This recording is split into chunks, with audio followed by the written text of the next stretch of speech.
Hey guys, thanks for tuning in. Today I have a very special guest, Miss Angela DeVault. Angie's one of my closest friends who's an entrepreneur who started her own business. But that does not take away from her most important job, which is being a mother of two.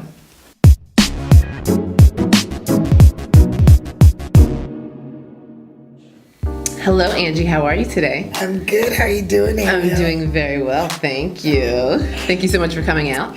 Oh, you're welcome. I am so lucky to have you as a friend. You are just one of those people who are so just naturally inspiring in everything that you do.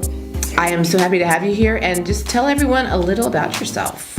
Well, where do you want me to start? Let's start with your upbringing. You said that you had a rocky start. You were a little wild. Uh-huh. You were running the streets. Well, it really was a great start. I've always been a wild, outgoing, active, kind of live and living color person in your face. No, really? My personality. Yeah. So I was that way as a kid the whole time. But what happened was I was telling you that growing up, my mother and my father, they went to Vegas. So my grandmother raised us for a little bit, but it wasn't that long. My mom gave right back, didn't work out. But we went out on like vacations and stuff, and I got caught up. And I got in a situation where I was left alone and molested. Mm-hmm. So it kind of changed that little girl, that naive. That innocence. Yeah. And it turned me into, I didn't realize it got dark. So that's when my criminal side came out. I didn't start that way. I was a good kid, got good grades, and then, just things sometimes don't just play out the way you want them to. And then when this happened, it was a curveball in my life. So I went down a dark path, and I didn't think I'd be able to get out of it. I couldn't afford help. You're in denial. You blame yourself. And I think the most important thing to me was I had my mother, my mom's strong foundation, my family, a very loving, caring family. And when I realized why I was going down this destructive path, it's like I woke up and I was like, okay, it's not my fault. I don't have to blame me. I don't have to be in denial of it. Matter of fact, I want to talk about it so I can help other people realize that they don't have to turn out a certain way. Drug addict, prostitute, homeless, lose your mind. You have control, not of everything, but you really do have a lot more control over your life than you think. So that's what brought me back, my roots, having a strong mom and foundation. And I said, let me put that energy that I was using in my criminal life into more constructive things. So I got into sales because that's what I did. Right, you can talk, I can see you. I sold drugs to women, I can sell anything. So I said, why not sell something good and positive? So that's when I got into sales for frivolous stuff. But the vitamin thing is what I stuck to because I liked the fact it was helping people get healthy from the inside out. So I created a product. I work with a company that makes vitamins. I made the label, stuck it on there. We sold over like 100,000 bottles or so. And so I was really proud to be able to say, I went from my kitchen table, I filled my whole house with desks as if you walked into one of those home offices, The walls were nothing but product, calendar, inspirational stuff. And finally, after about 6 months, of having 5 to 6 reps in my home, I was like, I can't do it. I gotta find an office. So my partner, thank God, went out, got us an office, and it was just, all full speed ahead at that point.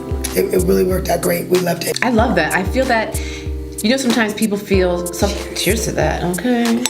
Yes. Ain't gonna just sit here. I love what you said, though. Sometimes people get so caught up with something they've done. They messed up. They did this, that, and the other. And they feel that they're going to be labeled with this scarlet letter for the rest of their lives. They can't do anything. That's how they're going to be defined by this label. Right. You basically are saying to that person, that's not true. You have the power to make a change. You have the power to overcome that. You have to believe in yourself, and you have to want to make the change.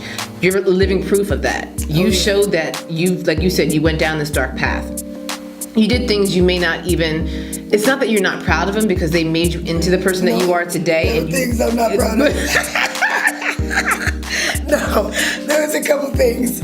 You remember my name is Earl. We have this list of people. You want to apologize? Yeah, so let's not front. There's a whole lot of things I wish I wouldn't have done, but I wouldn't change it. Right. Because it makes me the colorful person I am now. My mom always said at my age I could say I was young and dumb. But I do also love the fact that you are showing people that there's other ways to achieve success. There's other ways to be happy in your life aside from doing the quote unquote traditional way of doing things. And I think that's so inspirational within itself. And I love the fact that you are so open about sharing that and letting people into which some people would, I guess, consider a more vulnerable side to themselves, letting them hear about that. And I love that. I think one of my favorite moments, memories, times when we were all together when I was with you was when we volunteered for the Special Olympics this past summer.